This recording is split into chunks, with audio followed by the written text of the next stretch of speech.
napapansin sa iyong mga kapaligiran. Kay dumi na ng hangin, pati na ang mga ilog natin. Hindi na masama ang pagpunta at malayong-layo na rin ang ating narating. Ngunit masdan mo ang tubig sa dagat, dati kulay asin, ngayon'y naging itim. Ang mga tubig ating kinalat sa hangin, sa langit, wag na nating paabutin.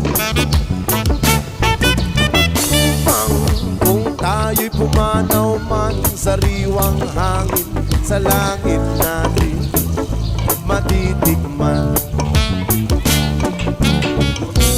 Mayroon lang akong hinihiling sa aking pagpanaw, sana ay nagulan.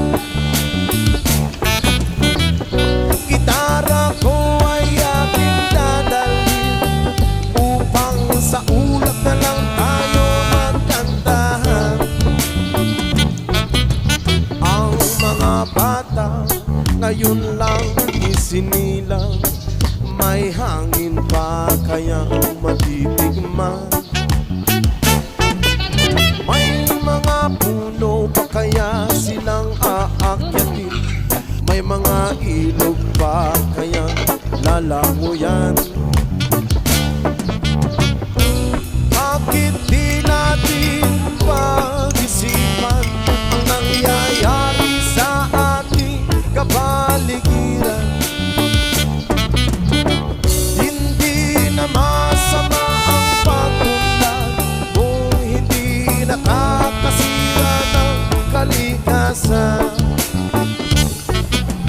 Darating ang panahon, mga ibong gala ay wala na madadapuan.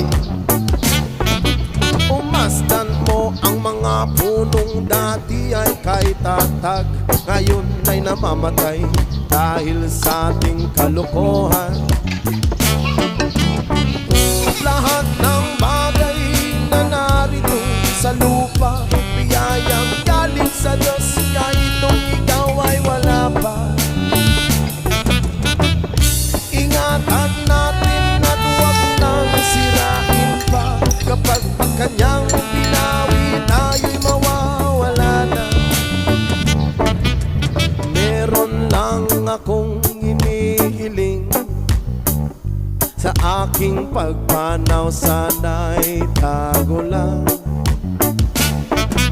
Gitara ko ay aking dadalhin upang sa ulap na lang tayo magkantahan.